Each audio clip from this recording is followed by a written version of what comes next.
So this is a game that I played against my brother. His name is 8chestnut8 on chess.com. And this was a really nice game. I'm really proud of how it turned out. So I started out without a queen and without my rook on a1. And you can see that I got 91% accuracy at the end of the game. My brother, he got 69% accuracy. So we both did decent as far as accuracy is concerned. But yeah, I'm really proud that I was able to get 91. That's really good for me. That doesn't happen all that often. So you can see that the eval bar, when it starts out, shows that I'm completely losing. But we'll see how things go. So to start off, I start with a pawn move in the center. I don't want to go all the way into the center with the pawn, but I'm just trying to be a little conservative. But this way I'm opening up my bishop. And my brother responds with another, his own pawn move in the center. And then I develop my knight, trying to attack this pawn. It is so far not defended. My brother responds by defending the pawn. And now I develop the bishop, the dark square bishop. And my brother, he develops his own bishop. And now I'm developing my other knight, and this way it guards this knight, so they're both guarding each other. And he responds by moving his pawn down to attack my knight, but he forgets that I can capture his pawn, and then he can't capture back because I have a knight that will be defending that pawn. So that's what happens. And he moves his bishop back. And now I'm going to try to develop my light square bishop. And so now he has two pieces that are targeting this pawn, but I decide that I can let him have it and I can keep developing. So I develop my bishop. And he takes, and I castle. And then he takes again, and then I can take back. But this, I decide not to take with the knight, but instead to take with the bishop. And my logic is that the knight is better here because then I can use it to continue to attack his position, and maybe there's some really good attacks later on. So this way the bishop still targets all these squares, and my knight has the possibility to jump here, guarded by the bishop, and it can later jump in other places. So then he takes this pawn, and I sort of anticipated this in the game beforehand because I was ready to move with my rook, and I attacked his bishop with my rook. And the nice thing about this is that when he moves the bishop out of the way, then I'm also attacking this pawn here, and you'll see how that plays into my strategy later. So he decides he wants to move his bishop to attack my knight, but that actually works for me. So I move my knight, and it is now attacking his bishop, and it's also ready to jump. See? So he tries to defend his bishop with the pawn, which sort of makes sense for him, but sadly for him it actually plays right into my hands. So we'll see how this continues to play out.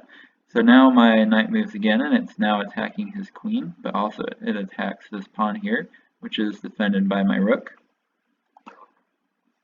Sadly, he makes quite a bad move, about as bad a move as he can make. He sadly forgot that there's a pawn that can attack his queen on that square.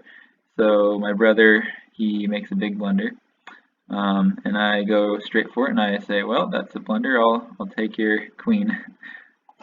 So as a mean older brother, I'm very brutal, and I take his queen. And so yeah, the strange thing about that though is that it calls that an inaccuracy. I guess the better move was, instead of taking right away, instead I should have used my knight to attack this pawn and then also deliver a check, which means I can still capture his queen, and I'm also threatening to capture the rook right away too. But I didn't see that, I decided just to take. But I can still carry out my plan to attack this pawn. If my brother had instead done something different, yeah, that's what I thought. He could have moved his knight here, and that would have defended this pawn. That way, if I take with the knight, he can take back with his knight, and he won't be losing his rook. But he didn't see that, so I took with the knight, and that is a check. So he has to move, and then now I get to take the rook. So far things are turning out well for me. I started out without a queen and without a rook, and now the odds are completely even. We both have the same material. The eval bar is in the center, so from here on out, I'm no worse, and I will continue to get better, as you'll see soon. So now he decides, well, I'm losing pieces, so maybe I need to try and take my brother's pieces. So my brother's offering to trade knights here. And I spot that if I move my dark square bishop to a5, that I will be pinning the knight to the king, and he won't be able to move his knight. And that will also mean that I can trade knights, but then I can also get an extra pawn that way. So that's what happens. So I pin his knight, then he moves here, and then on the next move I take, and then I take again. So I'm up in material now. And sadly, he makes another big blunder. So I was I sort of saw that earlier. I was thinking back here, and I took the pawn. I was like, so now my knight guards this square here, and so that means I can check him on the next move if I want to. And sadly, played right into my hands here, because now when I check the king, I will be able to capture his rook all the way over here. So that's what happens. We get takes, and then sadly I continue to take pieces. So now he is very much down on material, and he's just trying to hold on here, hold on to what pieces he has, and then attack my pawn over here on a2. And with this move, this is sort of a strange move, but I had the idea. I thought, well, if I move my pawn up here, what can happen potentially later on is that he will either take with his bishop or take with his pawn.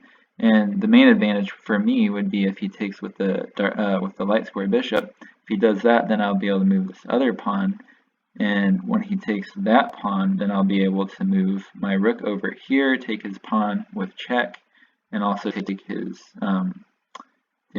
light square bishop. So I did sort of see that.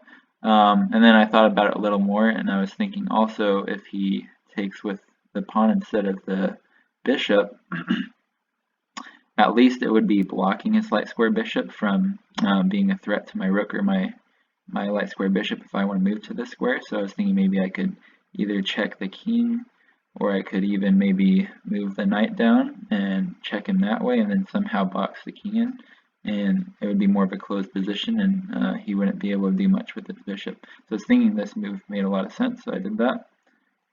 And he does take with the bishop, so then I continue on. I move the next pawn, hoping he'll take here, and if he takes here, I'll take with the rook, this pawn, and then check, and then take the bishop. But he does not do that, but it still works for me, because then I can move the pawn up, and this protects the rook, and that means that I can move this pawn up the board and promote to a queen. So we keep going, and I'm working towards a queen, and then now with my light square bishop I realize I can attack both of these pawns at the same time. So if he moves this one, then I take this one. If he doesn't move this one, I can still capture because I have two pieces that are attacking it, unless he guards somehow. But he does move his pawn, and that allows me to take the other pawn. And then he moves his bishop, and then now I attack his king, and now I take the bishop, and he's threatening to promote, but it's not much of a threat because my knight guards the dark square, so he can't really move it. And so I take his other pawn here, and now this is pretty much a cleanup. So I'm going to try to promote. And here I should have probably moved my rook immediately to keep the king on the 8th file. That way he can't really move anywhere. But I didn't do that. So instead I moved the rook to the 6th file, and that way he's at least mostly limited. But at this point, my brother decided he would just resign because there's really nothing for him to do, so he just decided it was time to quit. But he was a good sport, and it was nice to play him and to hopefully he could learn a little bit. So yeah, that's how it turned out. And it says I played like evidently I played like a 1300, and my brother, he played like a 700. Yeah. So yeah, it was a very neat game, and I was very happy with the result.